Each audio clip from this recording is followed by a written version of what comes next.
For more now, we can cross to London. Max Gallien, researcher at the London School of Economics. Thank you for speaking with us from Thank you. Here on France 24.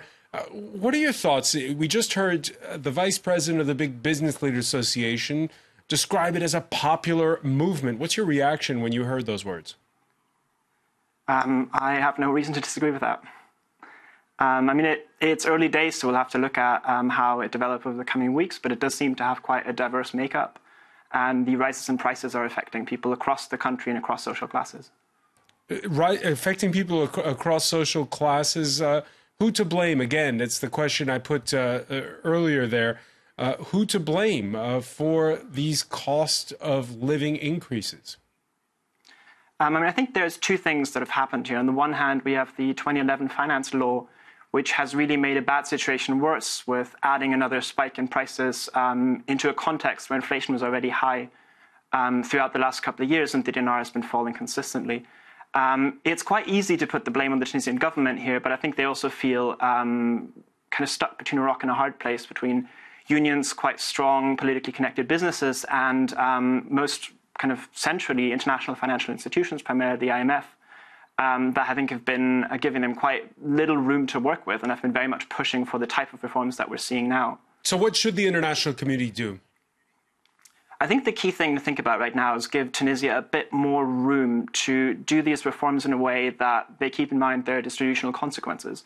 I mean, yes, a reform of the Tunisian public sector is absolutely necessary in the medium term. However, doing it in the way it's done now, without any consideration for its distributional and economic consequences to people in the country who've been giving more and more throughout the last couple of years and really have very little compromises left to make in their budget, is simply not sustainable, no matter how you stand towards the kind of policy proposals by the IMF more widely. The country can't take it. So I think looking at, on the one hand, doing these reforms in a way that is more socially compatible, and on the other hand, not just prioritizing budget concerns, but also prioritizing particularly the Tunisian labor market, I think is an important thing to focus on. Yeah, and this, of course, this nation, the poster child for where it went right during the Arab Spring, a longtime strongman replaced by democratic institutions. Max Gallien, is there light at the end of the tunnel in this crisis?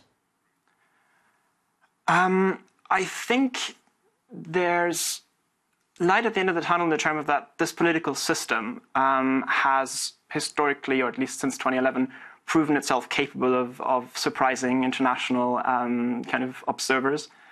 I think on the one hand, Tunisia here has been victim in a way of the success or of the institutionalization of this consensus principle of the way which has kind of characterized government since 2011. The fact that we now have a grand coalition of Ennahda and Nida Tunis and multiple other large parties has been viewed quite positively by observers, because it was assumed to kind of be able to pacify cleavages within the country. But what it's done is it's created a consensus around an economic reform program that a lot of the country doesn't support.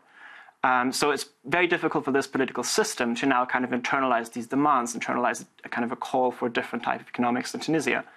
And the interesting thing to watch now will be if one of the parties of the government, or the government more widely, is able to now react to that, is able to kind of listen to these concerns and internalize those type of cleavages in the political party structure.